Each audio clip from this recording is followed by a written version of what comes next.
Hi, my name is Maya. I'm here with my mother, Khamara. The date is May 12, 2020, and we are recording this interview in Chicago, Illinois.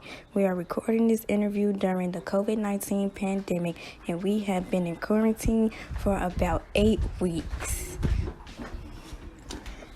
Okay, Ma. What is it like being an essential worker? It has its ups and downs.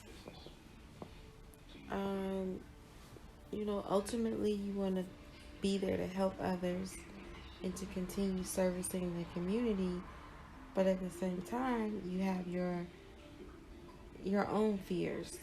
Um, and in the back of your mind, you don't want to risk your health and especially, your family's health. So it's like a catch 22. Like you want to help others, but at the same time, you're also fearful of yourself and you're really cautious um, because you don't want to, infect your family members or the people that you come in contact with. How do you feel about this pandemic and how has it changed you? I think this has made all of us begin to appreciate the things that really matter, um, which is our family. We're not able to do things, we're not able to go out. Our circle is more tight knit, and it just revolves around family. So it's forcing people to be at home if they're really following the rules, and to find a way to deal with this with your family. So like with us, I feel like we've had more movie nights. Um, Definitely since I'm home and you guys are home, we're able to spend more time together. Um, so I think in a positive light, it's helping bringing people closer to their families and hopefully making them realize the things that are most important, because as you see all these luxuries and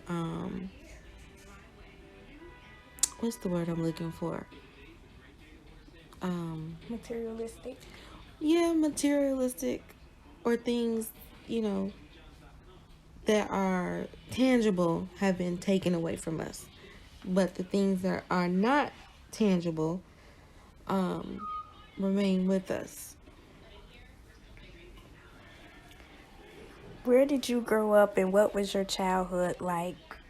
I grew up in Chicago, and my childhood was very much similar to yours. I remember my mom, going to school and figuring out her path, and me being with grandma all the time, just like myself. I am finishing up school, and you guys spend a lot of time with your grandparents. So, very similar. The way that you grew up is how I grew up as well. When did you first find out that you'd be a parent and how did you feel?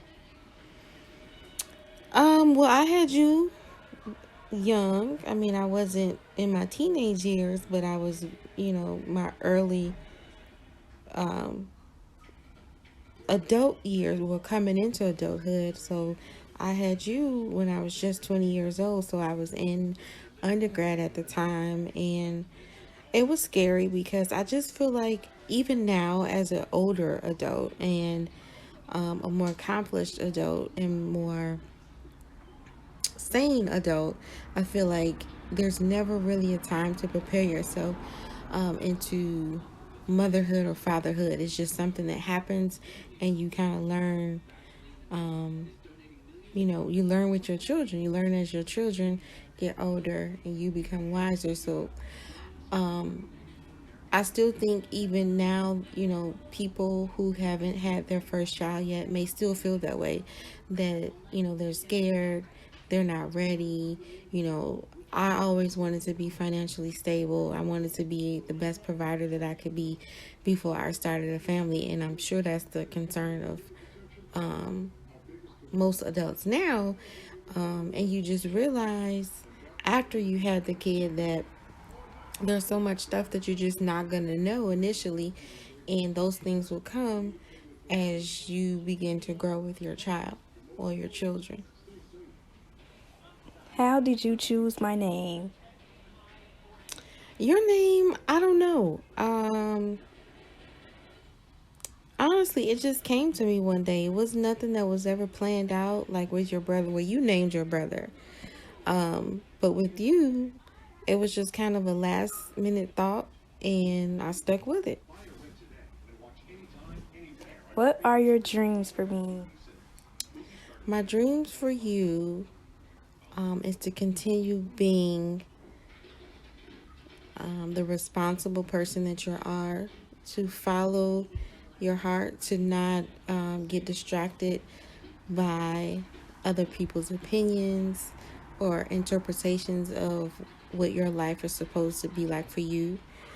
I think if that means making mistakes, because we all make mistakes and that's just a part of learning, it's your mistake to figure out. So I think if you truly stick to what you really want to accomplish, of course I'll be there to support you. But yeah, I just want you to go after things that are deserving of you, and to go after things that you're really passionate about. Are you proud of me? Absolutely. You get on my nerves. No, I'm just playing. I am very proud of you, because you helped me to become more independent. I was forced to become independent as a young mother. And so I've just seen that part of you as you continue to get older. You do very well in school with very little guidance from me. So yes, I'm very proud of the little person that you're becoming. Okay, thanks. That's it for my interview.